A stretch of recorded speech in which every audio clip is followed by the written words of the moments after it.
உங்க வாதத்தின்படி அதுவே சரின்னு கூட வச்சுப்போமே. ஆனா வந்து எது என் வாதம்? நான் வாதிக்கவே இல்லையே, எனக்கு வாதமே இல்லையே.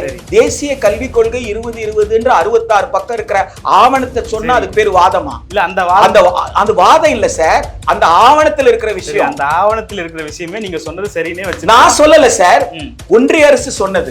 MOU for establishing PM Shri school அதுக்கும் மும்மொழிக்கு என்ன சம்பந்தம்னு கேக்குறேன். இந்த லெட்டர் எப்போ வந்தது? ஒன்றிய அரசுடைய எக்ஸ் தளத்துல ஒரு வருஷத்துக்கு முன்னாடி வெளியில வந்து என்ன ரகசிய ஆவணத்தை வெளியிட்டு இருக்கீங்களா? இது ஏற்கனவே அங்க என்ன அதுல என்ன எழுதி இருக்காங்க? அதுல என்ன எழுதி இருந்தாங்க? அகாடமிக் இயர் 2024-2025 நாங்க கையெழுத்து போடுவோம் சொல்றாங்க. அந்த வார்த்தைகளை தவிர வேற எதுவுமே இல்லையா? குழந்தைகள் பாதிப்பதை பற்றி எனக்கு கவலை இல்லை என்று ஒன்றிய அரசு சொல்லுமேயானால் அது மனிதாபிமானத்துக்கு உட்பட்டதா? அது குழந்தை உரிமை மீறல் செயல் இல்லையா? எந்த சட்டத்தின்படி அவர்கள் சொல்ற வாதம் வந்து நியாயமான வாதமா இருக்க முடியும்? சமகிரத சிக்ஷாவும் வந்து நேஷனல் எஜுகேஷன் பாலிசியில வந்துருச்சு, அதனால தரமாட்டோம். இந்தியாவில் இருக்கிற எல்லா மாநிலங்களுமே மும்மொழி கொள்கையை ஏத்துக்கிட்டாங்க, தமிழ்நாடு மட்டும் ஏத்துக்க ஏன் தயங்க? இந்த கில் உங்க கேமராவை எடுத்துக்கிட்டு உங்க ஸ்டுடியோவுக்கு பக்கத்துல இருக்கிற கில் நகர்ல போயிட்டு 1ஆம் கிளாஸ்ல இருந்து 5ஆம் கிளாஸ் வரைக்கும் எத்தனை மொழின்னு கேட்டு வந்துருங்கள. பக்கத்துல தானே இருக்கு கில் நகர், பக்கத்துல தானே கேந்திர வித்யாலயா இருக்கு. போய் அந்த பிரின்சிபல் கிட்ட கேட்டா உங்களுக்கு சொல்ல போறாங்க. அண்ணாமலை அவர்கள் கூட இன்னைக்கு காலையில சொல்றாரு, பிடிஆரோட பசங்க பேரங்கெல்லாம் எங்க படிக்கிறாங்க, நீங்க எல்லாம் மட்டும் மும்மொழி கத்துக்கணும், கிராமத்துல இருக்கிற ஏழை எளிய மக்கள் இருமொழி கத்துக்கணுமா? நான் இவ்வளவு நேரம் யாருக்காக பேசிட்டு இருந்தேன்னு கேக்குறேன். நான் இவ்வளவு நேரம் யாருக்காக பேசிட்டு இல்ல பணக்கார நான் கேட்கிற கேள்விக்கு பதிலே சொல்ல மாட்டீங்க. அரசியல் சட்டம் அதிக வேண்டாம்னு சொல்றீங்களா? சார் நான் கேட்கிற கேள்விக்கு பதில் சார், அரசமைப்பு சட்டத்தை மதிக்கணுமா வேண்டாமா? இந்தியாவை யார் ஆட்சி செய்யறாங்க? இந்தியால rule of law sir. UPSC எக்ஸாம்ல ஒரு கேள்வி கேட்பாங்க, இந்தியாவை ஆட்சி செய்வது யாருன்னு கேட்டா இந்தியாவில் சட்டத்தின் ஆட்சி, அண்ணாமலை ஆட்சி அல்ல. வள்ளுவமலை காட்சி சொந்தங்கள் அனைவருக்கும் வணக்கம். அரசியல் பேசு நிகழ்ச்சிக்கு உங்களை வரவேற்பதில் மகிழ்ச்சி. இன்று நம்மோடு இணைந்திருக்கிறார் கல்வியாளர் பிரின்ஸ் கஜேந்திர பாபு அவர்கள். சார் வணக்கம். வணக்கம். நல்லா இருக்கீங்களா? மொழிக் கொள்கை வந்து பாராளுமன்றம் வரை எதிரொலிச்சிருக்கு. மொழியை வைத்து அரசியல் செய்வது யார், அக்கறை காட்டுவது யார் என்ற கேள்வி வந்து இயல்பாகவே இருக்கு. உங்களோட முதல் கட்ட பார்வை பதிவு செய்யும். நாடாளுமன்றத்திற்கு மொழியை பற்றி அக்கறை இருந்தால் 1968 கொத்தாரி கல்விக்குழுவில் இந்திய மொழி அனைத்து இந்திய மொழிகளையும் வளர்ச்சி அடைய செய்யணும்னு சொல்லியிருக்கிறாங்க. சரி, அப்போ இந்தியாவிற்கு விடுதலை கிடைத்து 75 ஆண்டுகள் ஆகிவிட்டது. இந்தியாவிற்கு ஒரு அரசமைப்பு சட்டம் வந்தும் 75 ஆண்டுகள் ஆகிவிட்டது. இந்த இந்தியாவில் பல்வேறு மக்கள் பேசக்கூடிய நூற்றுக்கணக்கான மொழிகள் இருக்கிறது. அப்ப அந்த மொழி வளர்ச்சி என்றால் என்ன? எந்தெந்த மொழிக்கெல்லாம் வரி வடிவம் இல்லையோ அந்த மொழிகளுக்கெல்லாம் வரி வடிவத்தை உருவாக்கி தருவது, இலக்கணம் இல்லாத மொழிகள்ல இலக்கணம், எல்லா மொழியிலையும் நூல்களை எழுத வைப்பது, இதுதான் மொழி வளர்ச்சி. ஆக இந்திய மொழி வளர்ச்சியை பற்றி நாடாளுமன்றத்தில் பேசியவர் யார் என்ற கேள்விக்கு நீங்க பதில் தேடினீங்கன்னா தான் இது யார் அரசியல் செய்யறாங்கன்றது புரியும். மொழியை பற்றி அக்கறையே இல்லாமல் நான் தான் கட்சி, நீயும் நானும் சண்டை போட்டுக்கலாம், நம்ம 2 பேர் தவிர வேற கட்சியே இல்லை அப்படின்னு நாடாளுமன்றத்துல ஒரு ஒன்றிய அமைச்சர் பேசுறாரு. மற்றதெல்லாம் கட்சியாவே நாங்க நம்ம 2 பேர் சண்டை போட்டுக்கலாம், மக்கள் மொழியை பத்தி பேசுவாங்க, நாம மொழியை பத்தி எல்லாம் பேசக்கூடாது, நான் உன்னை திட்டுவேன் நீ என்ன திட்டணும், சரி அப்படின்னு நடத்துக்கிறது பேரு மொழி அரசியலே கிடையாது. மொழி அரசியல் என்றால் மக்கள் பேசும் மொழியை இலக்கிய மொழியாக மாற்றுங்கள். அப்படி மாற்றுவதற்கு ஒன்றிய அரசு இவ்வளவு நிதி ஒதுக்கி இருக்குன்னு சொல்லுங்க. இத்தனை 100 மொழிகளை கடந்த 10 ஆண்டுகளாக இப்போ பாஜக ஆட்சி செய்கிறது, 2014 இருந்து ஆட்சி செய்கிறது, 11ஆம் ஆண்டு கடந்து 12ஆம் ஆண்டுக்கு போகுது. இப்ப இத்தனை நிதிநிலை இருக்கையில இந்தியாவில் இருக்கிற இத்தனை நூற்றுக்கணக்கான மொழிகள்ல நாங்க மொழி வளர்ச்சிக்காக இவ்வளவு நிதி கொடுத்துருக்கோம், இந்த மொழிகளுக்கெல்லாம் வரி வடிவம் இல்லாம இருந்திருக்கு, அதுக்கெல்லாம் வரி வடிவம் கொடுத்துருக்கோம் அப்படின்னு சொன்னா மொழியின் மீது அக்கறை எடுத்து பேசுகிறாங்க. செம்மொழிகள்லாம் நிதி கொடுக்குறாங்கல்ல, ஒவ்வொரு பட்ஜெட்லயும் செம்மொழி. நீங்க என்ன சொல்லணும்னு கேட்டா நிதி கொடுக்குறாங்க இல்லன்னு கேட்க கூடாது. செம்மொழிக்கு இத்தனை செம்மொழிகள் இருக்கு, இவ்வளவு துட்டு கொடுத்துருக்காங்கன்னு திரு தர்மேந்திர பிரதான் பேசணும். அதை நீங்க எடுத்து பாருங்க, இவ்வளவு கொடுத்துருக்காங்க அப்படின்னு சொல்லணும். புள்ளி விவரமே இல்லாம கொடுத்திருக்காங்க இல்ல அப்படின்றதும், அவங்களும் நாங்க கொடுத்திருக்கோம் இல்ல அப்படின்னு சொல்றதும், இது எப்படி வந்து ஒரு ஒன்றிய அமைச்சரும் நாடாளுமன்றத்தும் மக்களுடைய நேரத்தை வந்து விரயமாக்க முடியும் என்பதுதான். 2019, 2020 ஒன்றிய நிதிநிலை அறிக்கையில இந்தி பேசாத மாநிலங்களுக்கு இந்தி ஆசிரியரை நியமிப்பதற்கு அப்படின்னு ஒரு வரி எழுதியிருக்காங்க. இப்போ இந்தி பேசாத மாநிலங்களுக்கு இந்தி ஆசிரியரை நியமிப்பதற்கு ஒன்றிய பட்ஜெட்ல என்ன செய்றீங்க? நிதி ஒதுக்குறீங்க. அதுக்கு கண்டிஷனே கிடையாது. சரி. எந்த விதமான நிபந்தனையும் கிடையாது. இந்தி பேசாத மாநிலங்கள் இந்தி ஆசிரியர் நியமிப்பதற்கு. கமா. உருது பேசுற மக்கள் குறைந்தபட்சம் 25% ஜனத்தொகை இருந்தால் அவர்களுக்கு உருது ஆசிரியர் கொடுக்கறதுக்கு. ஆக உருது ஆசிரியர் கண்டிஷன் வந்துருச்சா, நிபந்தனை வந்துருச்சா? என்ன நிபந்தனை? குறைந்தது எவ்வளவு இருக்கணும்? 25% இருக்கணும். அப்ப 25% குறைவாக இருந்தா அந்த குழந்தைக்கு அவங்க தாய்மொழி படிக்கிற உரிமை கிடையாதா? இல்லையா? அப்ப உருதுக்கு ஒரு நிபந்தனை வைக்கிறீங்க. அதுக்கு அடுத்தது மூன்றாவது கமா இருக்கு, ரெண்டாவது கமா இருக்குல்ல, மூன்றாவது விஷயம் இருக்குல்ல. மூன்றாவது என்னன்னா, இந்தி இல்லாத பிற மொழிகளை ஆசிரியர் வேண்டும் என்று கேட்டால், if there is a demand, அப்ப மற்ற மொழிகளுக்கு டிமாண்ட் இருந்தா கொடுப்பீங்க. உருதா இருந்தா 25% இருந்தா தான் கொடுப்பீங்க. ஆனா இந்திக்கு மட்டும் இப்படி எந்த கண்டிஷனும் கிடையாது. 50 கோடி ரூபாய் ஒதுக்கி இருக்கிறீங்க. இது எப்படி சமமான நிதின்னு சொல்றீங்க? 622 கோடி ரூபாய் சமஸ்கிருதத்துக்கு செலவு பண்ணிருக்கிறீங்க. ஆனா சில 100 கோடி கூட எதுக்கு செலவு பண்ணல? மற்ற மொழிகளுக்கு செலவு பண்ணல. சரியா? அப்படி இருக்கும் பொழுது இந்திய மொழிகளை அவர்கள் சமமாக பார்க்கல என்பதும், மொழியை அவர்கள் மொழியாக அணுகாமல் இந்தியாவை ஒரு ஒற்றை பண்பாட்டு தேசமாக கட்டமைப்பதற்கு சமஸ்கிருதத்தை அவங்க வெறும் மொழியா மட்டும் பார்க்கல. சமஸ்கிருதம் என்பது ஒரு பண்பாடா பாக்குறாங்க. இந்திய மொழி வளர்ச்சிக்கு அளப்பரிய பங்களிப்பை கொடுத்தது சமஸ்கிருதம். இந்திய பண்பாட்டினுடைய அளப்பரிய பங்களிப்பை கொடுத்தது சமஸ்கிருதம். எனவே சமஸ்கிருதத்தை எல்லா நிலையிலும் தங்கு தடை இல்லாமல் மாணவர்கள் கற்பதற்கு தேவையான அனைத்து வாய்ப்புகளும் உருவாக்கி தருவோம்னு சொல்லியிருக்கிறாங்க. இதுதான் தேசிய கல்விக் கொள்கையில சொல்லப்பட்டிருக்கு. இது எப்படி இந்திய மொழிகள் மீது அக்கறை கொண்டு அவர்கள் பேசினார்? அப்போ பன்முகத்தன்மை வாய்ந்த இந்திய மொழியை ஒற்றை பண்பாட்டு தேசமாக மாற்றக்கூடிய ஒரு சூழ்ச்சி தான் தேசிய கல்விக் கொள்கை. உங்க வாதத்தின்படி அதுவே சரின்னு கூட வச்சுப்போமே. ஆனா எது என் வாதம்? நான் வாதிக்கவே இல்லையே, எனக்கு வாதமே இல்லையே. தேசிய கல்விக் கொள்கை 2020 66 பக்கம் இருக்கிற ஆவணத்தை சொன்னா அதுக்கு பேரு வாதமா? இல்ல, அந்த வாதம் இல்ல சார், அந்த ஆவணத்துல இருக்கிற விஷயம். அந்த ஆவணத்துல இருக்கிற விஷயமே நீங்க சொன்னது சரின்னே வச்சு நான் சொல்லல சார், ஒன்றிய அரசு சொன்னது ஆவணத்துல இருக்கிறது. ஆவணத்துல இருக்கிற சரியா பொய்யான்னு நீங்களும் நானும் பேச முடியாது. ஆவணத்துல இருக்கு, வேணா படிச்சு பாத்துக்கோங்க. படிச்சு பார்த்ததுக்கு அப்புறம் கூட விவாதத்தை தொடங்கலாம். எனக்கு அதுல ஒண்ணும் அப்ஜெக்ஷன் இல்ல. சரி, ஆவணத்துல இருக்கு, அது என் கருத்து அல்ல. சரி, சரியா? இல்ல, அதுக்கு ஏத்துக்க மாட்டேன்னு சொல்லிட்டு இப்போ சொல்றவங்க 2023 திமுக அந்த மொழிக் கொள்கையை, இந்த NEP ஏத்துக்க மாட்டேன்னு இப்போ சொல்றவங்க முன்னாடி ஏத்துக்குனாங்க. அதாவது எனக்கு ஒரு லெட்டர் தர்மேந்திர பிரதான் சொல்றாருல, ஒரு லெட்டர் அனுப்புனாங்க. என்ன லெட்டர்? அதுல the MOU for establishing PM Street School. அதுக்கும் மும்மொழிக்கு என்ன சம்பந்தம்னு கேக்குறேன். அதுக்கும் மும்மொழிக்கும் என்ன சம்பந்தம்னு கேக்குறேன். இந்த லெட்டர் எப்போ வந்தது? ஒன்றிய அரசினுடைய எக்ஸ் தளத்துல ஒரு வருஷத்துக்கு முன்னாடி வெளியில வந்து இதென்ன ரகசிய ஆவணத்தை வெளியிட்டு இருக்கீங்களா? இது ஏற்கனவே அங்க என்ன அதுல என்ன எழுதி இருந்தாங்க? அதுல என்ன எழுதி இருந்தாங்க? அகாடமிக் இயர் 2024-2025 நாங்க கையெழுத்து போடுவோம்னு சொல்றாங்க. அந்த வார்த்தைகளை தவிர வேற எதுவுமே இல்லையா? அந்த வார்த்தைகளை தவிர 3 பேராகிராஃப் இருக்கு. அதுல இருக்கு. 2வது பேராகிராஃப்ல 3வது லைன்ல என்ன இருக்கு? அதுல we will appoint a committee committee போடுவோம்ன்றாங்க. அந்த கமிட்டியோட ரெக்கமெண்டேஷன் படி எழுதுனது யாரு? தமிழ்நாட்டினுடைய அமைச்சர்கள், தமிழ்நாட்டுடைய எம்பிக்கள்.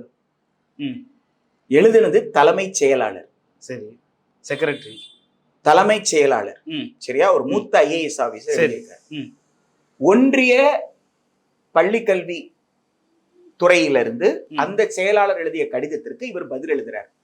ஒரு அரசு செயலாளர் இன்னொரு அரசு செயலாளருக்கு கடிதம் எழுதியிருக்கிறார். அதுவும் தலைமைச் செயலாளர் கடிதம் எழுதியிருக்கிறார். சரி, ஒன்றிய அரசு கிட்ட இருந்து ஒரு திட்டம் வருதுன்னா ஒரு அரசு ஊழியராக இருக்கிற ஒரு மூத்த அதிகாரி உங்க திட்டத்தை நான் ஏற்பேன் ஏற்க முடியாதுன்னு சொல்ற அந்த மாதிரி சொல்ல முடியாது. சரி, எனவே அவர் இதுல ஏற்பதற்கான வாய்ப்பு இருக்கா அப்படின்னு ஒரு சந்தேகம் வருது. சரியா? PM ஸ்ரீனா என்ன? PM ஸ்ரீயை ஏற்கணும்ன்றதா நிபந்தனை. அந்த நிபந்தனைக்கு ஒரு ஒப்பந்தத்துல கையெழுத்து போடணும்ன்றதுதான். PM ஸ்ரீன்றது என்ன? Prime minister school for rising India. சரி, prime minister school for rising India, அதாவது பிரதம மந்திரியின் எழும் இந்தியாவிற்கான பள்ளிகள். தமிழ்ல நீங்க மொழிபெயர்த்தீங்கன்னா சில 100 பள்ளிகள். இப்ப தமிழ்நாட்டுல 38,000 பள்ளிகள் இருக்கு. சரி, இப்ப கேந்திர வித்யாலயா, நீங்க உங்களுடைய ஸ்டுடியோ இருக்கிறதுக்கு பக்கத்துல கில் நகர்னு இருக்கு. கில் நகர்ல ஒரு கேந்திர வித்யாலயா இருக்கு. சரிங்களா? அந்த மாதிரி அசோக் நகர்ல ஒரு கேந்திர வித்யாலயா இருக்கு, தீவுத்திடலுக்கு பக்கத்துல ஒரு கேந்திர வித்யாலயா இருக்கு, இப்படி சென்னை நகரத்துல பல இடங்கள்ல கேந்திர வித்யாலயா இருக்கு, தமிழ்நாடு முழுக்க இருக்கு, இந்தியா முழுக்க கேந்திர. இதுல சில கேந்திர வித்யாலயாவை மட்டும் PM ஸ்ரீ கேந்திர வித்யாலயான்னு போர்டு வச்சிருக்காங்க, மத்ததெல்லாம் கேந்திர வித்யாலயா. இப்ப PM ஸ்ரீன்ற வலைதளத்துல போய் பாத்தீங்கன்னா PM ஸ்ரீன்ற வலைதளத்துல என்ன எழுதியிருக்காங்கன்னா இது ஆகச்சிறந்த பள்ளின்னு எழுதியிருக்காங்க. இதுல படிக்கிற மாணவர்கள்லாம் உயர்கல்வியில எத்தகைய போட்டியிலும் வெற்றி பெறலாம், அதற்கு உண்டான அத்தனை வாய்ப்புகளும் உருவாக்கி தரேன். அப்ப கேந்திர வித்யாலயில ஒரு பாகுபாடு இருக்கு. என்ன பாகுபாடு இருக்கு? PM ஸ்ரீ பள்ளியில் படிக்கிறவர்களுக்கெல்லாம் ஆகச்சிறந்த கல்வியை கொடுப்போம், அப்ப மற்றவர்களுக்கு என்ன கொடுக்க மாட்டோம்? PM ஸ்ரீல இருக்கிற இதை கொடு. இப்ப எல்லாருக்கும் அதான் சார் கொடுப்போம் அப்படின்னா அப்ப இதுக்கு இதை மட்டும் எதுக்கு PM ஸ்ரீன்னு சொல்லணும்?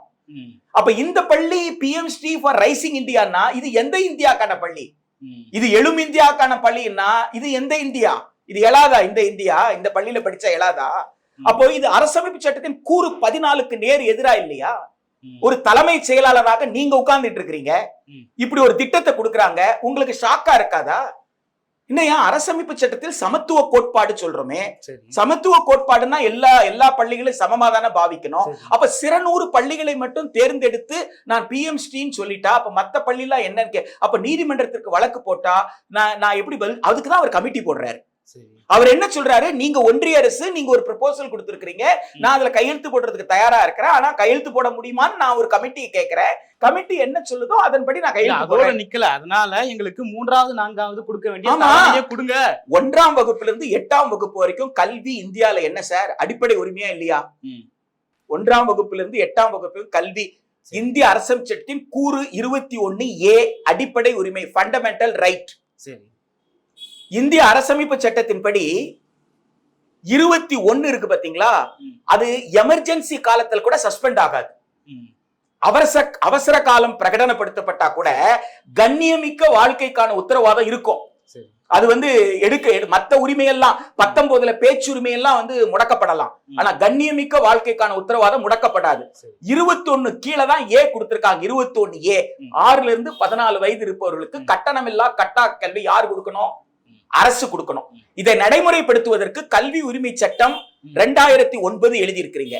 அப்ப அந்த கல்வி உரிமை சட்டத்தின்படி தனியார் பள்ளிகள்ல 12(1)C கீழ் மாணவர்கள் சேர்க்கப்பட்டால், கல்வி உரிமை சட்டத்தின் பிரிவு 12(1)C கீழ் மாணவர்கள் தனியார் பள்ளியில் சேர்க்கப்பட்டால் அவர்களுக்கு உண்டான கட்டணத்தை யார் கொடுக்கணும்? அரசு கொடுக்கணும். சரியா? எல்லோருக்கும் கல்வியை உத்தரவாதப்படுத்த வேண்டியது யாரு? அரசு. எனவே அரசு பள்ளி, அரசு உதவி பெறும் பள்ளி படிக்கிற 1ஆம் வகுப்பிலிருந்து 8ஆம் வகுப்பு வரை படிக்கிறவர்களுக்கு கல்வி என்பது அடிப்படை உரிமை. கல்வியை அடிப்படையா உரிமையா கொடுக்கிறோன்றதுக்காக என்ன பண்ணாங்க ஒன்றிய அரசுலன்னு கேட்டா, சிறுபான்மை மக்களுக்கு கொடுக்கக்கூடிய ப்ரீ மெட்ரிக் ஸ்காலர்ஷிப், 10ஆம் வகுப்புக்கு முன்னாடி கொடுக்கக்கூடிய கல்வி உதவி தொகையை நிறுத்திட்டாங்க. ஆக்சுவலி அது கல்வி கட்டண தொகை கிடையாது, அது கல்வி உதவி தொகைன்றது ஊக்கப்படுத்துவதற்காக சமூக கல்வி பின்தங்களின் அடிப்படையில் அதையே என்ன சொல்லி நிறுத்தினாங்கன்னா, நாங்க கல்வியை தான் கட்டணம் இல்லாம கொடுத்துட்டு இருக்கோம்ல, அப்ப கல்வியை கட்டணம் இல்லாம கொடுத்துட்டு இருக்கும் பொழுது நீங்க உங்களுக்கு ஏன் நாங்க ஊக்கத்தொகை வேற கொடுக்கணும்? கொடுக்க முடியாதுன்னு சொன்னாங்க. ஆக என்ன நீங்க புரிஞ்சுக்கணும், இல்ல 1ஆவதுல இருந்து 8ஆவது வரைக்கும் கல்வி கொடுக்கறது யாரோட பொறுப்பு? ஒன்றிய அரசு மாநில அரசுடைய கூட்டு பொறுப்பு என்பதுதான் கல்வி உரிமை சட்டம் சொல்லுது. அப்போ சமகர சிக்ஷா என்பது என்ன? ஒருங்கிணைந்த பள்ளி கல்வி. ஒருங்கிணைந்த பள்ளி கல்வினா 1ஆம் வகுப்புல இருந்து 12ஆம் வகுப்பு வரைக்கும். அப்ப 1ஆம் வகுப்புல இருந்து 12ஆம் வகுப்புல 1ல இருந்து 8 வரைக்கும் அடிப்படை உரிமையா வச்சிருக்கீங்க. அந்த மாணவர்களுக்கு கொடுக்கக்கூடிய நிதியை நிறுத்துவதற்கு உங்களுக்கு யார் உரிமை கொடுத்தாங்க? அதுக்கு நீங்க நிபந்தனை போடுவதற்கு என்ன சட்டம் உங்களுக்கு உரிமை கொடுத்தது? ஒன்று. 2வது கேள்வி, நாடாளுமன்றத்துல கடந்த நிதிநிலை அறிக்கை தாக்கல் பண்ணீங்க, ஒப்புதல் வாங்கினீங்க, செலவுகளை என்ன செலவு செய்ய போறீங்க ஒப்புதல் வாங்கினீங்க. இந்த நிதி அறிக்கை வச்சு விவாதம் பண்ணிட்டு இருக்கிறீங்க. இப்ப இந்த நிதிநிலை அறிக்கையில சமகர சிக்ஷாக்கு இத்தனை கோடி ரூபாய் செலவு பண்ண போறதா சொன்னீங்களே தவிர, சமகர சிக்ஷா செலவு செய்யணும்னா இந்த நிபந்தனை ஏற்றுக்கொண்ட மாநிலங்களுக்கு மட்டும்தான் நீங்க சொல்லல நாடாளுமன்றத்துல. அப்ப நாடாளுமன்றத்துல செலவு செய்வதற்கு ஒப்புதல் பெற்ற பிறகு செலவு செய்ய வேண்டிய நேரத்துல ஒரு நிபந்தனையை போடுவது என்பது எந்த வகையில ஒரு நியாயமான அணுகுமுறை? இது நாடாளுமன்றத்தையே அவமதிக்கிற செயல் இல்லையா? அரசமைப்பு சட்டத்தின்படி கல்வி உரிமையில ஒரு குழந்தை சேர்ந்து இருக்கு, இப்ப நான் நிதி கொடுக்கலன்னா மாநில அரசு பாதிக்கப்பட போறது இல்ல, அரசை நம்பி மாணவரை சேர்த்திருக்காங்களே பள்ளியில, அந்த குழந்தைகள் பாதிக்கப்பட போறாங்க. எனவே குழந்தைகள் பாதிப்பதை பற்றி எனக்கு கவலை இல்லை என்று ஒன்றிய அரசு சொல்லுமேயானால் அது மனிதாபிமானத்துக்கு உட்பட்டதா? அது குழந்தை உரிமை மீறல் செயல் இல்லையா? எந்த சட்டத்தின்படி அவர்கள் சொல்ற வாதம் நியாயமான வாதமா இருக்க முடியும்? கல்வி உரிமை சட்டம் 2009ல 3 மொழி படிக்கணும்னு எழுதி வச்சிருக்கீங்களா? கல்வி உரிமை சட்டம் படி சேர்ந்த ஒரு குழந்தைக்கும் நீங்க சொல்ற அந்த 3 மொழிக்கும் என்ன பிரச்சனை இருக்கு? நீங்க ஒரு கொள்கையை ஒன்றிய அரசு அறிவிக்கிறது என்றால் அந்த கொள்கையை மாநில அரசு ஏற்கணும்னு சொன்னா மாநில அரசோட விவாதிங்க. நாடாளுமன்றத்தில் மாநிலங்களவைன்னு ஒண்ணு வச்சிருக்கீங்களே, மாநில சட்டப்பேரவையின் பிரதிநிதிகளை கொண்ட மாநிலங்களவைன்னு வச்சிருக்கீங்க. அப்ப அந்த மாநில அவங்க இதுக்காக ஒரு சிறப்பு கூட்டம் கூட்டுங்க. சிறப்பு கூட்டம் கூட்டி ஒன்றிய அரசுக்கும் மாநில அரசுக்கும் ஒப்பிசைவு பட்டியல் இருக்கிற விவாதங்களை நடத்துங்க. உங்களை யாரு தடுத்தாங்க? மக்களாட்சியில உங்களுக்கு விவாதிப்பதற்கோ ஒன்றிய அரசுக்கும் மாநில அரசுக்கும் ஏதாவது முரண்பாடு ஏற்பட்டால் அந்த முரண்பாட்டை களைவதற்கோ பல வாய்ப்புகள் இருக்கின்ற போது அந்த வாய்ப்புக்குள்ளெல்லாம் நான் போக மாட்டேன். மக்களை நேரடியாக பாதிப்பேன். நான் சொல்றதை கேளு, இல்லைன்னா நிதி கொடுக்க மாட்டேன் அப்படின்னு சொல்றது ஒரு நிச்சயமாக மக்களாட்சிக்கு மாண்புக்கு உட்பட்ட செயல் கிடையாது. சமகிரத சிக்ஷாவும் நேஷனல் எஜுகேஷன் பாலிசியில வந்துருச்சு, அதனால தரமாட்டோம். இந்தியாவில் இருக்கிற எல்லா மாநிலங்களுமே மும்மொழி கொள்கையை ஏத்துக்கிட்டாங்க, தமிழ்நாடு மட்டும் ஏத்துக்க ஏன் தயங்குது? இந்த கில் உங்க கேமராவை எடுத்துக்கிட்டு உங்க ஸ்டுடியோவுக்கு பக்கத்துல இருக்கிற கில் நகர்ல போயிட்டு 1ஆம் கிளாஸ்ல இருந்து 5ஆம் கிளாஸ் வரைக்கும் எத்தனை மொழின்னு கேட்டு வந்துருங்களேன். பக்கத்துல தானே இருக்கு கில் நகர், பக்கத்துல தானே கேந்திர வித்யாலயா இருக்கு. போய் அந்த பிரின்சிபல் கிட்ட கேட்டா உங்களுக்கு சொல்ல போறாங்க. எங்க ஒன்றிய திரு தர்மேந்திர பிரதான் கீழே இருக்கக்கூடிய ஒன்றிய அமைச்சத்தின் கீழே இருக்கிற கேந்திர வித்யாலயால 1ஆம் கிளாஸ்ல இருந்து 5ஆம் கிளாஸ் வரைக்கும் எத்தனை மொழிங்க கத்து கொடுத்துட்டு இருந்தீங்க? தொடக்கத்துல இருந்து எத்தனை மொழி கத்துக்கிட்டு இருந்தீங்க? 2020ல இருந்து எத்தனை மொழி கேட்டு வாங்கலாம். போய் பக்கத்துல இருக்க சிபிஎஸ்இ ஸ்கூல்ல சிபிஎஸ்இ வெப்சைட்டுக்கு போய் பாருங்களேன். சரி, என்ன சிலபஸ்? 1ஆம் கிளாஸ்ல இருந்து 5ஆம் கிளாஸ் வரைக்கும் 2 மொழி தாங்க. 6ஆம் கிளாஸ்ல இருந்து 8ஆம் கிளாஸ் தாங்க 3 மொழி கற்றாங்க. திரும்பவும் 9ஆம் கிளாஸ் 10ஆம் கிளாஸ்க்கு வந்தா 2 மொழி தாங்க.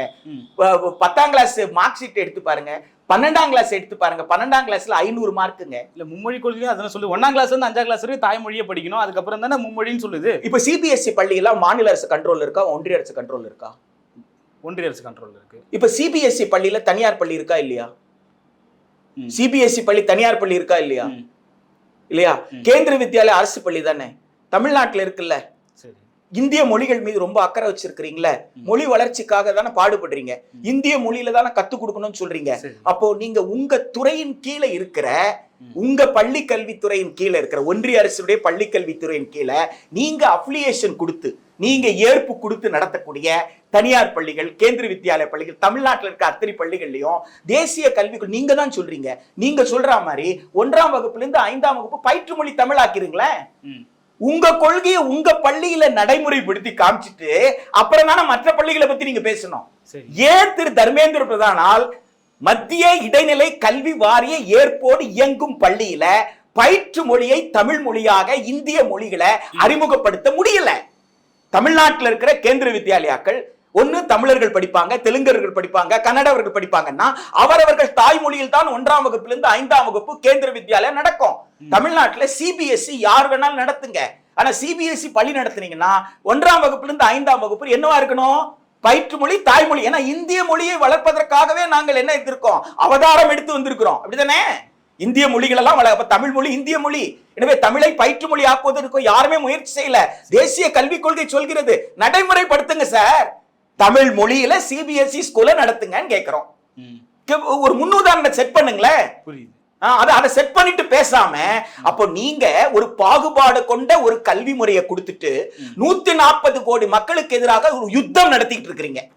மாநிலத்தில் இருக்கிற அரசு பள்ளி, அரசு பல்கலைக்கழகம், அரசு கல்லூரிகளை சிதைக்கிற ஏற்பாடும் ஒட்டுமொத்தமாக சந்தையிடம் கொடுக்கிற சூழ்ச்சியை செஞ்சுட்டு இதை பற்றி மக்கள் பேசக்கூடாதுன்றதுனால நீங்க ஏதோ இது மாநில அரசுக்கும் ஒன்றிய அரசுக்கு இடையில இருக்கிற போராட்டம் போல திசை திருப்புவதும், 2 கட்சிக்கு இடையில நடக்கிற போராட்டம் போல திசை திருப்புவதும் ஒரு நியாயமற்றது.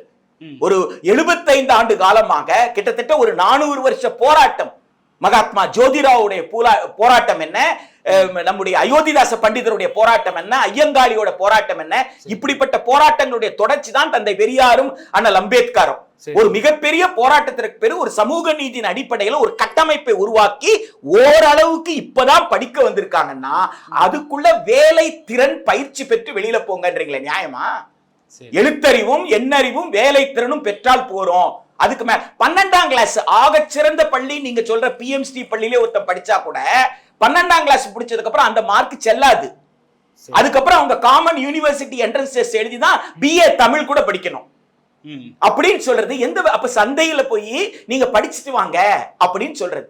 பலவீனமான பள்ளிகளை மூடுன்னு சொன்னா அதுக்கு அர்த்தம் என்ன?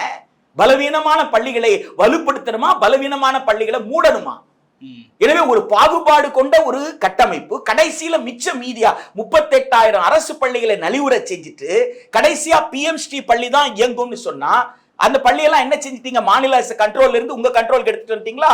அதுல கடைசியா பிஎம்ஸ்டி பள்ளிய இன்னைக்கு சைனிக் பள்ளிகளை எப்படி தனியார் கிட்ட கொடுத்திருக்காங்களோ, ஒன்றிய அரசினுடைய ராணுவத்திறன் கீழ் இயங்கக்கூடிய சைனிக் பள்ளிகளை நிர்வாகத்தின் தனியாரிடம் கொடுத்ததை போல பிஎம்ஸ்டி பள்ளிகள் தான் இறுதியில் இருக்கும் என்றால் அதையும் அவர்கள் தனியாரிடம் கொடுத்து விடுவார்கள். எனவே இது அடுத்த தலைமுறையுடைய கல்வியை பாதிக்கும் என்றால் அதை பற்றி விவாதிக்காமல் இவர்கள் கட்சி அரசியலாக உன் கட்சிக்கு என் கட்சிக்கு இருக்கிற பிரச்சனை, உன் தலைவருக்கு என் தலைவருக்கு இருக்கிற பிரச்சனை என்கிறதை போல இவர்கள் நேரடியா என்ன கேட்கணும்? கூறு 14க்கு ஏற்புடையதா ஏற்புடையதில்லை அதுதானே விவாதிக்கணும். ரைட் டு ஈக்குவாலிட்டி, சமத்துவ கோட்பாடு, சமத்துவ கோட்பாட்டுக்கு பிஎம்ஸ்டி ஏற்புடையதா ஏற்புடையது இல்லையா, இதுதானே திரு தர்மேந்திர பிரதான் பேசணும். ஏன் அதை பேச மாட்டேன்றாரு? ஏன் பிரதமர் தலையிட்டு பேசலாமே, ஏன் பேச மாட்டேன்றாரு? எனவே அவர்களுக்கு நன்றாக தெரியும் நாம் கல்வி ஒரு தலைமுறைக்கு கல்வியை கொடுத்தோம், அடுத்த தலைமுறை கல்வி இல்லாம செய்வது மறுக்கிற அரசியல் செய்யறோம். எனவே கல்வி மறுப்பு அரசியலை மக்கள் புரிந்து கொள்ள கூடாது என்பதற்காக இது கட்சிகளுக்கு இடையே இருக்கிற அரசியலாக அவர்கள் காட்ட முயற்சி செய்கிறார்கள். தர்மேந்திர பிரதாப்னு சொல்றாரு, நான் தமிழ்நாட்டில் இருக்க குழந்தைகளுக்காக தான் நான் இவ்வளவு பேசுறேன், தமிழ்நாட்டில் இருக்கிற மாணவர்களுக்காக தான் நான் பேசுறேன்னு சொல்றாரு.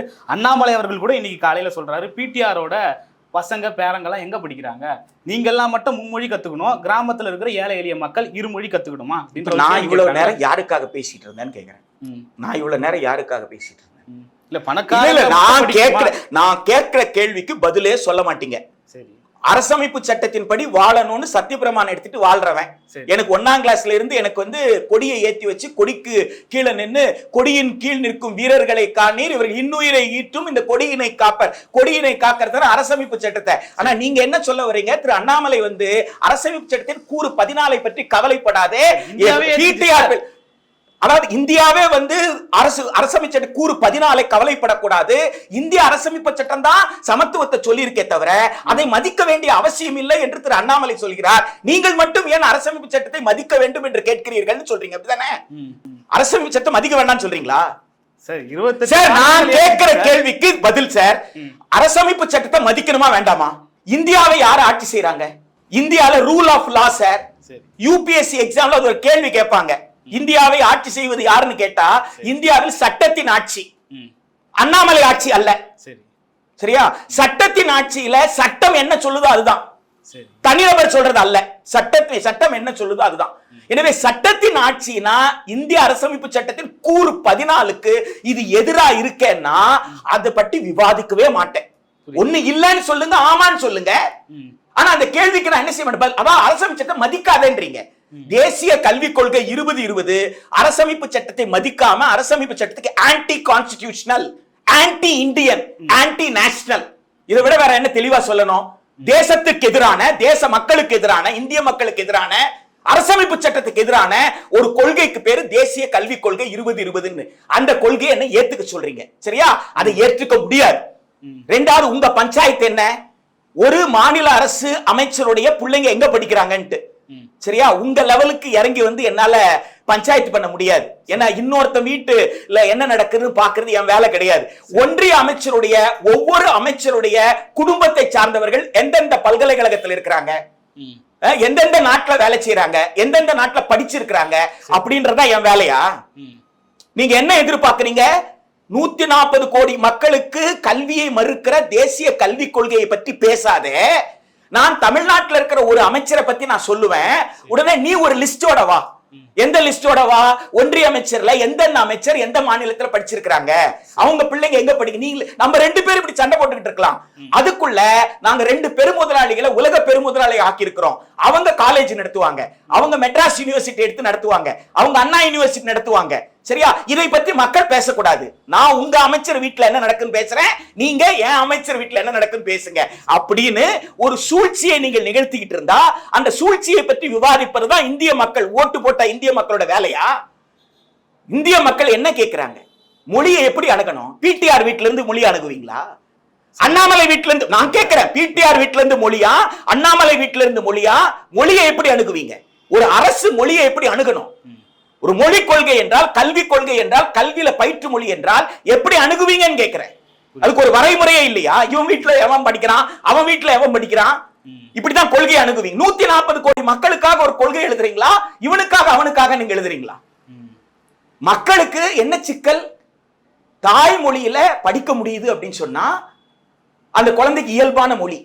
ஒரு குழந்தை ஒரு அம்மா வயிற்றுல இருந்து வெளியில வருது. அம்மா வயிற்றுல இருந்து வெளியில வர்ற குழந்தை ஒலியை கேட்குது. அந்த ஒலியில தான் கற்றல் செயல்பாடு தொடங்குது அந்த குழந்தைக்கு. அப்ப எந்த மொழியில கற்றல் செயல்பாடு தொடங்கியதோ அந்த மொழியிலேயே பள்ளியில் படிக்கட்டும். இது இயல்பாக போகக்கூடியது. சரியா? இது ஒண்ணு தாய் பேசும் மொழியாக இருக்கலாம், அல்லது உங்களுக்கு சூழலியல் மொழியாக இருக்கலாம். தாய் பேசாத மொழிய பிற மக்கள் இப்ப தமிழ்நாட்டுல வேற மொழி பேசுறவங்க இருக்கிறாங்க, சுத்தி இருக்கிறவங்க எல்லாம் தமிழ் பேசுறாங்கன்னா அந்த குழந்தைக்கு சூழலியல் மொழியாக தமிழ் அமைந்து விடுது. எனவே தாய்மொழியோ அல்லது சூழலியல் மொழியோ குழந்தைக்கு இயல்பான கற்றல் மொழி. இதை தாண்டி ஆங்கிலம் என்று சொல்வது தேவையின் அடிப்படையில. ஒரு மின்னஞ்சல் முகவரி அப்படின்னு சொன்னா கூட மின்னஞ்சல் முகவரியை ஆங்கிலத்தில் எழுத வேண்டியது. ஒரு பொருளை ஒரு இடத்துல இருந்து இன்னொரு இடத்துல கொடுத்துட்டு வாங்கன்னு சொல்ற அந்த வேலைக்காக நான் விண்ணப்பித்தால் கூட அந்த வேலைக்கு கேட்கப்படுற முதல் கேள்வி என்னன்னா, உங்களால ஆங்கிலத்துல பேச முடியுமா என்பதுதான் கேட்கிறாங்க. எனவே தேவையை ஒட்டி இன்னொரு மொழி படிக்க வைக்கிறோம். தமிழை தாய்மொழியாக கொண்ட நானு தலைமுறையாக என்ன பள்ளிக்கூடத்துக்குள்ளே சேர்க்காத காரணத்தால அரசமைப்பு சட்ட நடைமுறைக்கு வந்து பள்ளிகளை நீங்கள் திறக்கிற வரைக்கும் என் தாத்தா பாட்டிக்கெல்லாம் அது மறுக்கப்பட்டது. எனவே என் குழந்தைக்கு என்னுடைய தமிழ் இலக்கணத்தையே என்னால முழுசா சொல்லிக் கொடுக்க முடியாது. அதற்கே நான் யாரை நம்பணும், பள்ளியை நம்பணும்ன்ற நிலைமையில தான் நான் இருக்கிறேன். அப்ப கூடுதலாக இன்னொரு மொழி என்கின்ற ஆங்கில மொழி தேவையின் அடிப்படையில் அந்த குழந்தை படிக்குதுன்னா இது ரெண்டையும் சார்ந்து என் சூழலியல்ல இல்லாத மராத்தி மொழியையோ என் சூழலியல் இல்லாத குஜராத்தி மொழியையோ, நீங்க எந்த மொழின்னு சொல்லல, ஏதாவது ஒரு மொழியும் எந்த மொழியாக இருந்தாலும் என் சூழலியல் இல்லாத மொழி, என் சூழலியல் இல்லாத மொழியை என் குழந்தை படிக்கணும்னா அது ஏற்கனவே இடர்பாடுல இருக்குன்னா அது கூடுதல் இடர்பாடு இல்லையா, கூடுதல் ஸ்ட்ரெஸ் இல்லையா? இன்றைக்கு செயற்கை நுண்ணறிவை பத்தி பேசிட்டு இருக்கீங்க, ஆர்டிபிஷியல் இன்டெலிஜென்ஸை பத்தி பேசிட்டு இருக்கீங்க. அப்ப செயற்கை நுண்ணறிவுக்கு அடிப்படை தேவை கணினி ஆசிரியர். அப்ப கணினி அறிவியல் கற்றுக் கொடுப்பதற்கு ஆசிரியர் குடு என்று கேட்டால் தொடக்க பள்ளியில அதை பற்றி விவாதம் இல்லை. ஒலிம்பிக் போட்டியில 75 ஆண்டுகளாக தடகள போட்டியில 100 மீட்டர்ல 200 மீட்டர்ல 400 மீட்டர்ல ரிலே போட்டியில பங்கேற்பாளரை கூட அனுப்ப முடியவில்லையே என்ற வெட்கம், சூடு, சொரணை எதுவுமே கிடையாது. அப்படி நான் அனுப்பணும்னா எனக்கு 3 வயசுல இருந்து 8 வயசுக்குள்ள அந்த குழந்தைக்கு உண்டான மோட்டார் ஸ்கில்ஸ் என்ன, 8 வயசுல இருந்து 14 வயசுக்குள்ள அந்த மோட்டார் ஸ்கில்ஸ் எப்படி டெவலப் ஆயிருக்கு, அந்த குழந்தைக்கு எந்த விளையாட்டு போட்டியில ஆர்வம் இருக்கு, அதற்குண்டான ஆசிரியர் யாரா இருக்க முடியும் என்று பார்த்து விளையாட்டு ஆசிரியரை அங்க கொடுக்கணும். கணினி ஆசிரியரை கேட்டா கொடுக்க மாட்டீங்க, விளையாட்டு ஆசிரியரை கேட்டா கொடுக்க மாட்டீங்க, சமமான கற்றல் வாய்ப்பை கொடுன்னா கொடுக்க மாட்டீங்க. அரசின் பொறுப்பிலும் செலவிலும் கூறு 41ல கல்வியை கொடுன்னு சொல்லியிருக்கு. கல்வியை உரிமையா கொடு, நாட்டின் பொருளாதாரம் வளர வளர. உங்களுக்கு அரசமைப்பு சட்டம்னா கசப்பு, பாவக்கா மாதிரி சாப்பிட மாட்டீங்க, சரியா? ஆக அது நோய்க்கு சிறந்த உணவு அது பாவக்காய், ஆனால் அது சாப்பிடக்கூடாது. அது போல அரசமைப்பு சட்டத்தின்படி தான் ஆட்சி செய்யணும்னா அது எனக்கு கவலையே கிடையாதுன்னு சொல்லுவீங்க. எனவே கூறு 41 கல்வியை அடிப்படையா உரிமையா கொடுன்னு சொன்னா அதை ஏற்றுக்கொள்ள மாட்டீங்க. ஆனா என்ன சொல்லுவீங்க, நாட்டின் பொருளாதாரம் வளர்ந்திருக்கு. இப்ப நாட்டின் பொருளாதாரம் வளர்ந்திருந்தா கல்வியை யாரு கொடுக்கணும், அரசு தானே கொடுக்கணும். அப்ப அரசு கொடுக்கல, தனியார் கிட்ட கொடுக்கிறதுக்கு ஒரு கொள்கை எழுதி வச்சிருக்கு. ஆனா இதை பத்தி பேசக்கூடாது. அப்ப இதை பத்தி பேசாம இருந்தா என்ன செய்யணும், எவனாவது ஒருத்தன் தனிப்பட்ட வாழ்க்கையை கிளறனா அதை பற்றி விவாதிச்சுட்டு இருப்பாங்க. எனவே மக்கள் கேட்கக்கூடிய கணினி ஆசிரியர் பத்தி இப்ப மக்கள் 3வது மொழி கேட்கவே இல்லை. மக்கள் பயிற்று மொழிக்கும் ஒரு பாடமொழிக்குள்ள வித்தியாசத்தை கூட ஒன்றிய அரசோ மாநில அரசோ மக்கள் கிட்ட விவாதிக்கல. மக்கள் என்ன கேட்டாங்க, என் புள்ள ஆங்கிலத்துல யாராவது பேசினா புரிஞ்சுக்கணும், திரும்ப ஆங்கிலத்துல பேசணும், எழுதணும், இதுதானே கேட்டாங்க. அதுக்கு தானே இங்கிலீஷ் மீடியத்துல சேர்க்கிறாங்கன்னு சொல்றீங்க. ஆனா இங்கிலீஷ் மீடியம்னா என்ன, இங்கிலீஷ் ஒரு மொழின்னா என்னன்னு விவாதிச்சீங்களா? உங்க பிள்ளை ஆங்கிலத்துல பேசணும், ஆங்கிலத்துல எழுதணும், ஆங்கிலத்துல படிக்கணும், ஆங்கிலத்துல தன் சிந்தனையை வெளிப்படுத்தணும் நீங்க நினைச்சீங்கன்னா அதுக்கு தேவை ஒரு ஆங்கில ஆசிரியர் மட்டும்தான். ஆங்கில ஆசிரியர் கொடுத்தாலும் அந்த பிரச்சனை தீர்ந்துருச்சு. ஒரு ஆங்கில ஆசிரியரை கொடுத்து உங்க பிள்ளைங்க ஆங்கிலத்துல நாங்க பேச வைக்கிறோம். உங்க பிள்ளை உங்க தாய்மொழியில படிக்கட்டும், கணிதம், அறிவியல், சமூக அறிவியல் படிக்கட்டும், அவன் ஒரு வீர முத்துவேல் ஆக முடியும் அப்படின்னு சொல்லுங்க. பல டாக்டர் சிவனை நாம உருவாக்கி அனுப்பலையா? அப்படிமால் உருவாக்கி அனுப்ப முடியும். அப்படி பேசுங்க. இப்படி பேசுவதற்கு பதிலாக, இதற்கான வாய்ப்புகளை உருவாக்கி தருவதற்கு பதிலாக நீங்க அவன் புள்ளெல்லாம் 3வது மொழி படிக்கிறானே, சரி என் புள்ளைய நீ 3வது வழியில படிக்க சொல்றிய, 3வது மொழியில இலக்கிய வித்வான் ஆக்க போறியா? அந்த பிள்ளைக்கு என்ன கொடுக்க போறீங்க? அடிப்படையாக அவர்களும் கேட்கிறாரு சார், பொறியியலையும் மெடிக்கலையும் நீங்க தமிழ்ல படிக்க வைங்க. தொடக்க பள்ளியில இருந்து கிளம்பிட்டீங்களா? எங்க கிளம்பிட்டீங்க? பட்டப்படிப்பு கொண்டீங்களா? இதுதான் உங்க பாணி. உங்க தாய்மொழி உங்க பாணி. அதுதான் உங்க பாணி. என்னன்னா தொடக்க பள்ளியில நீங்க கேட்ட கேள்விக்கு நான் பதிலே சொல்ல முடியாதா? உடனே நான் என்ன செய்யறேன்? பொறியியல் கல்லூரியை பத்தி பேசுறேன். தொடக்க பள்ளியில கம்ப்யூட்டர் சயின்ஸ் டீச்சர் போடுறதுக்கு நான் துட்டு ஒதுக்கலையா? மாநில அரசு ஒதுக்க போறல, ஒன்றிய அரசு ஒதுக்க போறல. அது மக்கள் பிரச்சனை. மக்கள் பிரச்சனை பேசிக்க கூடாது. இது கட்சி அரசியல். என் கட்சியும் செய்ய போறதில்ல, உன் கட்சியும் செய்ய போறதில்ல. எனவே நான் உன்னை திட்டுற, நீ என்ன திட்டுன்ற கட்சி அரசியல் இருக்குல்ல, அது போல நீங்க என்ன சொல்றீங்க? இது தீர்க்க முடியாத பிரச்சனை சார், அதை விட்டுருங்க சார். இப்ப பொறியியலை பத்தி பேசலாம் சார். சரி, நான் கேட்ட கேள்விக்கு பதிலே கிடையாது. சரியா? நான் கேட்ட கேள்வியை ஏத்துக்கிட்டீங்களா? இல்ல நீங்க கேட்ட கேள்விக்கு என் பதில் ஏற்புடையதா அதை பத்தி பேசாம சார், அதை பத்தி பேசாதீங்க சார். இதை பத்தி எல்லாம் பேசுறதுக்கு நேரமே இல்ல சார். அரசமைப்பு சட்டத்தை பத்தி நாம எதுக்கு சார் பேசணும்? அடுத்த லெவலுக்கு போயிடலாம். என்ன உங்களுக்கு, நீங்க தமிழ்நாட்டுல உட்கார்ந்துட்டு இருக்கீங்க, தஞ்சாவூருக்கு போயிருக்கீங்களா? தஞ்சாவூர்ல என்ன சார் சிறப்பு? தஞ்சை பெரிய கோயில் சார். நான் என்ன பண்ணட்டும் அதுக்கு?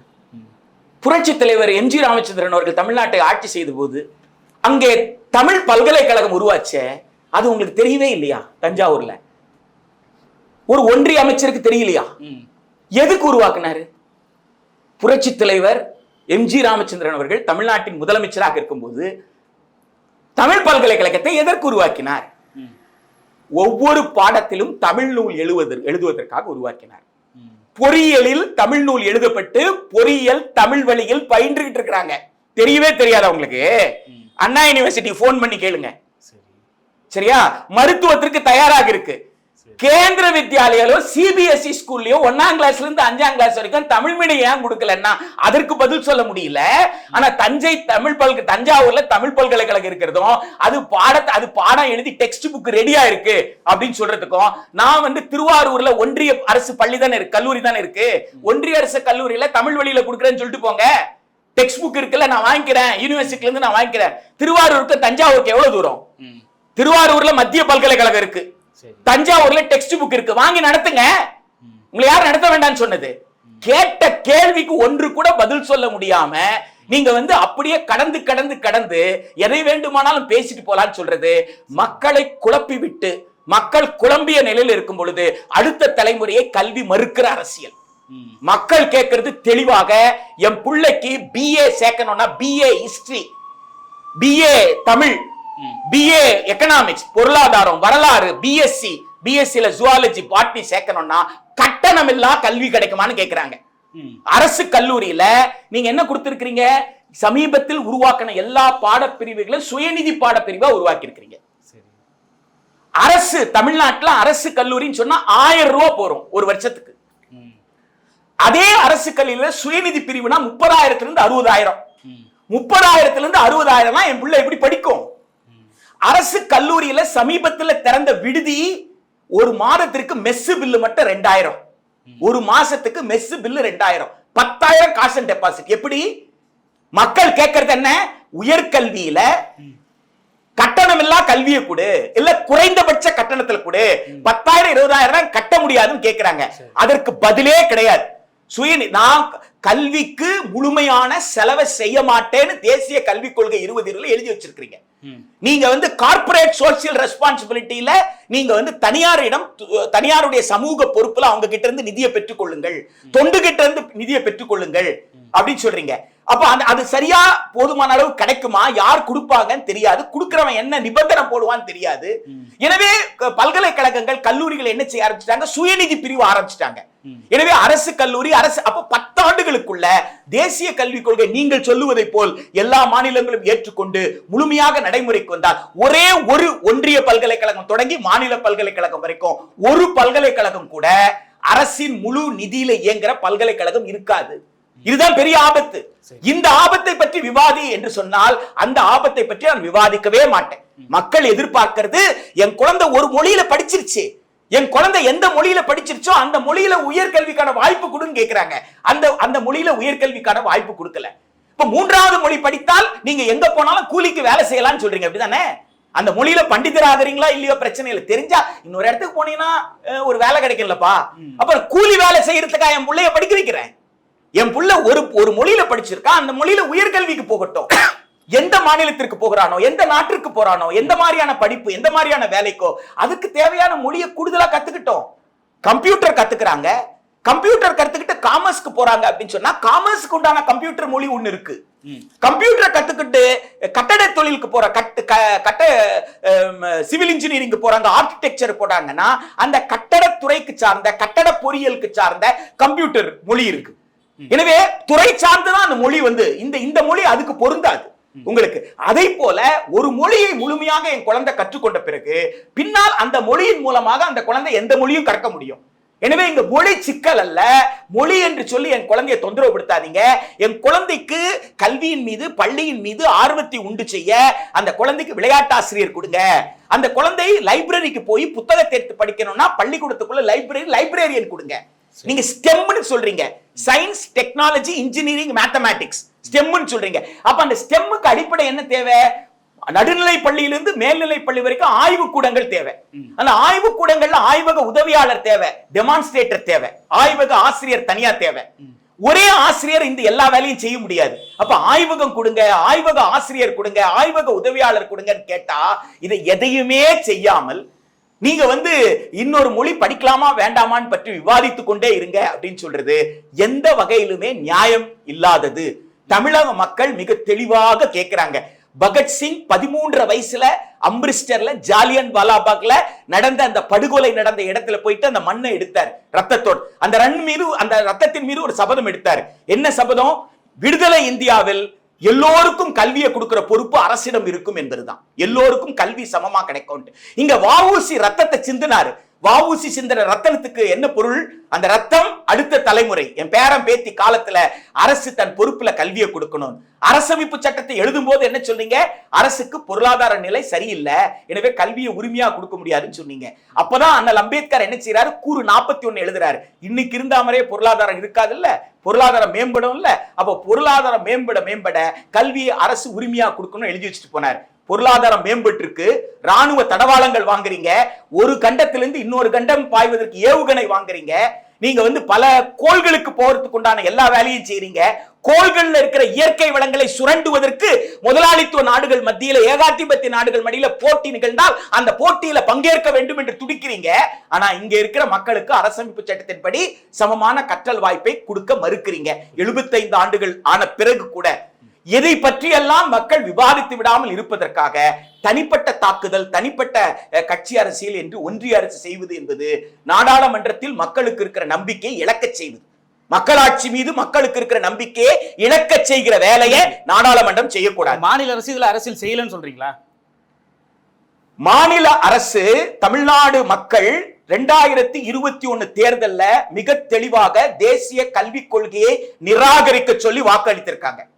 தேசிய கல்விக் கொள்கையை நிராகரிக்க சொல்லி செல்வி ஜெயலலிதா அவர்கள் உயிரோடு இருக்கும் பொழுது, அவர்கள் மருத்துவமனையில் இருக்கும் பொழுது அமைச்சரவை கூடி வரைவில் இருந்த கூறுகளை நிராகரிப்போன்னு பேசி அன்னைக்கு இருந்த central advisory board on education கூட்டத்துல டெல்லியில போயிட்டு அன்னைக்கு இருந்த பள்ளிக்கல்வி அமைச்சரும் உயர்கல்வி அமைச்சரும் டெல்லியில போய் சொல்லிட்டு வந்தாங்க, தமிழ்நாடு அரசு ஏன் ஏற்காது, கட்சி அரசியல் கிடையாது, அதிமுக காலத்தில் வரைவிலேயே இதை நிராகரிப்போம்னு சொல்லி இருக்கிறோம்.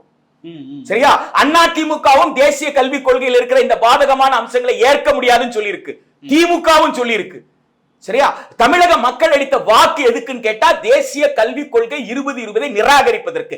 அதனாலதான் தமிழ்நாடு சட்டமன்றத்துல அஇஅதிமுக திமுக 2 பேரும் சேர்ந்து 230 பேரை ஒன்னா உட்கார்ந்து பல்கலைக்கழக நிதி நல்கை குழு தன்னுடைய ஒழுங்காற்று விதிகளை திரும்ப பெறணும் நிறைவேற்றி இருக்கிறாங்க.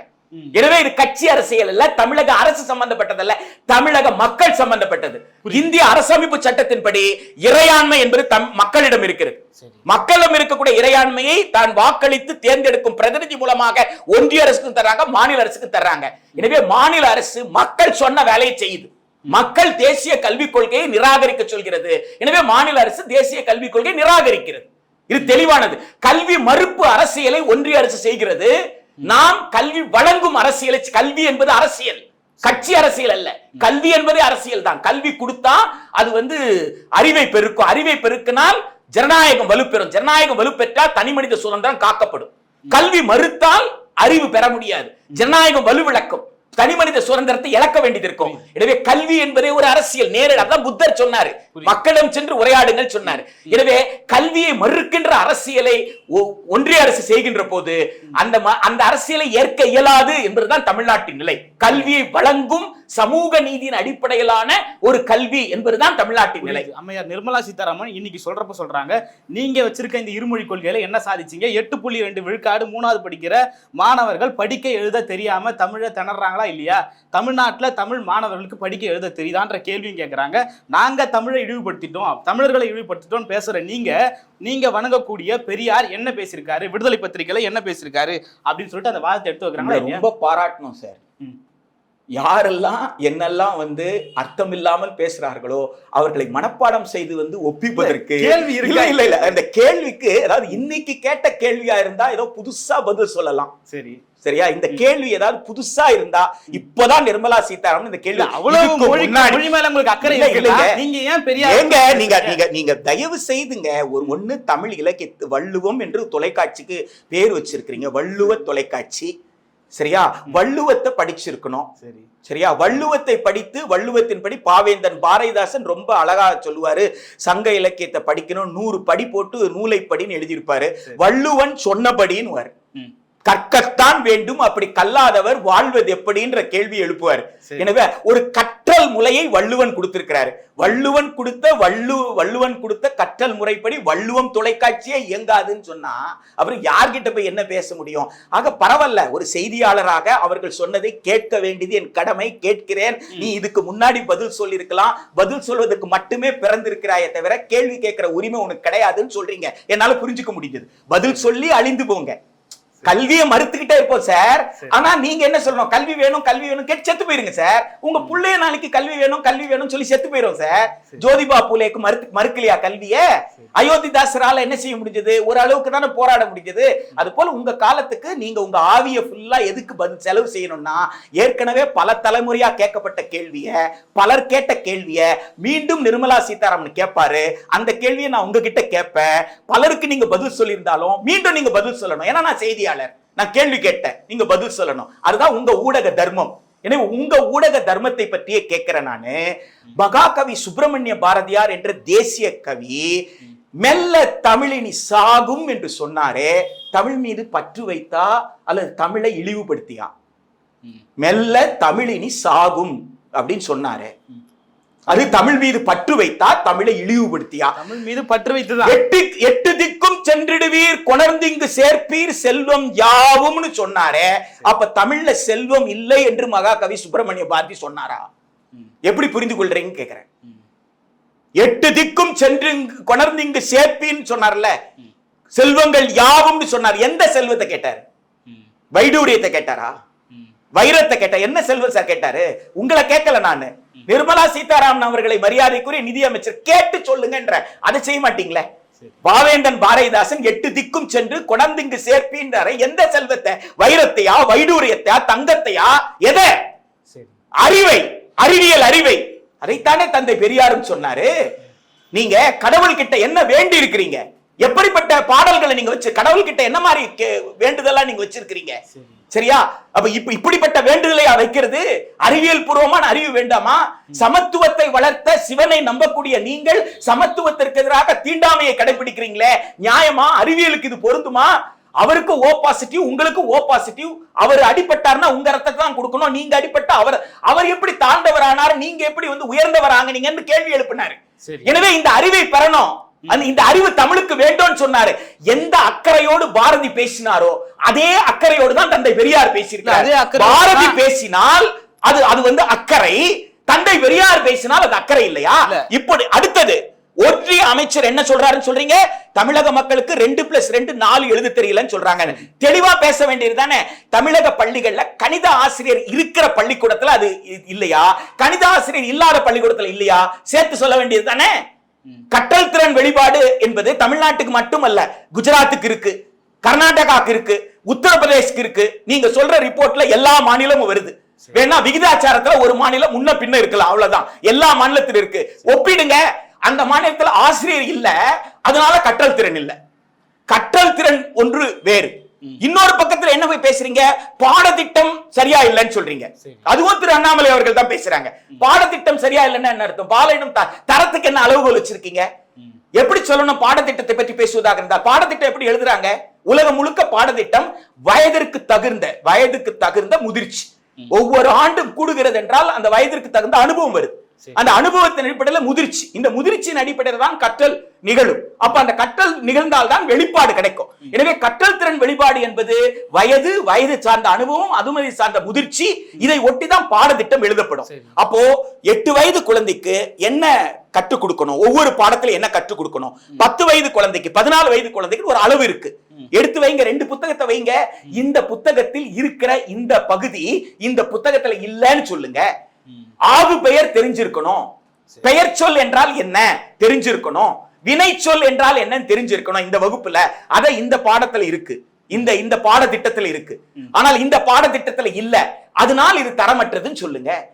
வேதியியல்ல இது தெரிஞ்சிருக்கணும், கணிதத்துல இது தெரிஞ்சிருக்கணும் சொல்லுங்க. இது இருக்கணும், இதுல இருக்கு, அதுல இல்லன்னு பேசுங்க.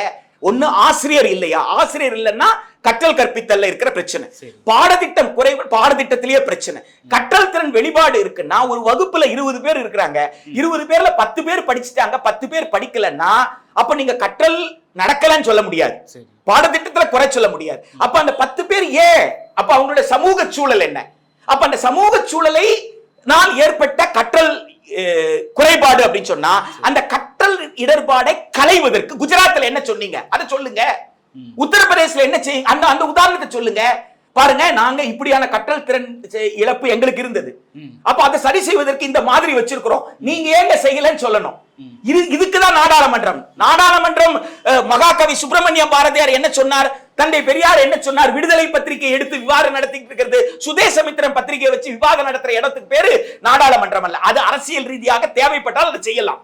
நாடாளுமன்றம் அதுவும் நிதிநிலை அறிக்கையின் மீது விவாதம் நடக்கின்ற போது நீங்கள் ஆக்கப்பூர்வமா என்ன சொல்லணும், ஒரு மாநிலத்தின் அக்கறைப்பட்டு அந்த மாநிலத்தின் மக்கள் மீது, அந்த மாநிலத்தில் இருக்கிற பள்ளிகள் மீது உங்களுக்கு அக்கறை இருந்தால் பாருங்க, உங்ககிட்ட 38,000 பள்ளிகள் இருக்கு, அந்த 38,000 பள்ளியில இந்த ஆசிரியர்கள் இருக்கிறாங்க, இந்த ஆசிரியர்கள் இருக்கிற பள்ளிகள்லாம் இந்த பிள்ளைங்க படிச்சிருக்காங்க, இந்த ஆசிரியர்கள் இல்லாத பள்ளியில இந்த பிள்ளைகள் படிக்கல, எனவே இந்த ஆசிரியர்கள் ஏன் நீங்க நியமிக்க மாட்டீங்கன்னு நீங்க கேள்வி கேட்டா அதற்கு பதில் வரும். ஆனால் பொத்தாம் பொதுலாக தெருவில் நின்று பேசுறவரும் இதே வார்த்தையை சொல்றாரு.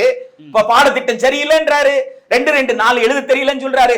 ஒன்றிய அமைச்சர் நாடாளுமன்றத்தில் உட்கார்ந்துட்டு அவங்களும் அதே தான் சொல்றாங்கன்னா இப்ப தெருவில் நின்று பேசுறவருக்கும் நாடாளுமன்றத்தில் பேசுறவருக்கும் எந்த வித்தியாசம் இல்லை. ஆக மக்களுடைய வரிப்பணம் எதற்கு செலவிடப்படணுமோ, நாடாளுமன்றம் எதற்காக விவாதிக்கணுமோ அதை விவாதிக்காமல் உங்களால் அரசமைப்பு சட்டத்தின்படி ஆட்சி செய்ய முடியாது, 10 ஆண்டு காலத்துல உங்களால் அரசு துறையில வேலை வாய்ப்பை உருவாக்க முடியல, அரசு துறை இருந்தால் மட்டுமே இடஒதுக்கீடு, ரயில்வேவை தனியார் கிட்ட கொடுத்தாச்சு, விமானத்தை தனியார் கிட்ட கொடுத்தாச்சு, துறைமுகத்தை தனியார் கிட்ட கொடுத்தாச்சு, பொதுத்துறை நிறுவனங்களான இரும்பு எஃகு உற்பத்தி செய்யற தொழிற்சாலையில இருந்து திருச்சியில் இருக்கிற பாரத் ஹெவி எலக்ட்ரிகல்ஸ்ல இருந்து ஒவ்வொன்றாக தனியார் கிட்ட போயிருச்சுன்னா நாளைக்கு இடஒதுக்கீட்டின் அடிப்படையில பிற்படுத்தப்பட்ட மக்களுக்கு 30% இடஒதுக்கீடு, மிகவும் பிற்படுத்தப்பட்ட மக்களுக்கு 20% ஒதுக்கீடு, பழங்குடி மக்களுக்கு 1%, பட்டியலிடத்தவருக்கு 18%, தமிழ்நாட்டில் இருக்க 69 ஆகட்டும், அல்லது ஒன்றிய அரசின் கீழே போனா ஓபிசி என்ற அடிப்படையிலையும் இந்த இடஒதுக்கீட்டின் அடிப்படையில் யாருக்குமே தனியார் துறையில வேலை கிடைக்க போறதில்லை. ஆக சமூக நீதி மறுப்பை பற்றியும் பொதுத்துறையை தனியார் கிட்ட கொடுக்கறதை பற்றியும் எதை பற்றியும் விவாதிக்காமல் கடைசியில் அரசு பள்ளி தொடங்கி அரசு பல்கலைக்கழகம் வரைக்கும் தனியார் கிட்ட கொடுக்கிற ஒரு ஏற்பாடு இருக்கின்ற போது இதை எதை பற்றியுமே விவாதிக்காமல் நீங்கள் விடுதலை பத்திரிகையில் என்ன வந்தது, குடியரசு பத்திரிகையில் என்ன வந்தது, சுதேசமித்திரன்ல என்ன வந்தது என்பதை பற்றி விவாதிப்பதற்குத்தான் நாடாளுமன்றம் என்பது நீங்க மக்களுக்கு எதிரான ஒரு அரசியலை செய்கிறீர்கள். இந்திய அரசமைப்பு சட்டத்தின் நோக்கத்துக்கு எதிராக ஒன்றிய அரசு செயல்படுகிறது என்பதை தவிர வேறு எதுவும் இல்லை. புரியுது சார். நடப்பு கால அரசியல் குறித்து விவாதித்ததுக்கு நன்றி. மற்றும் ஒரு கால் சந்திப்போம். நன்றி.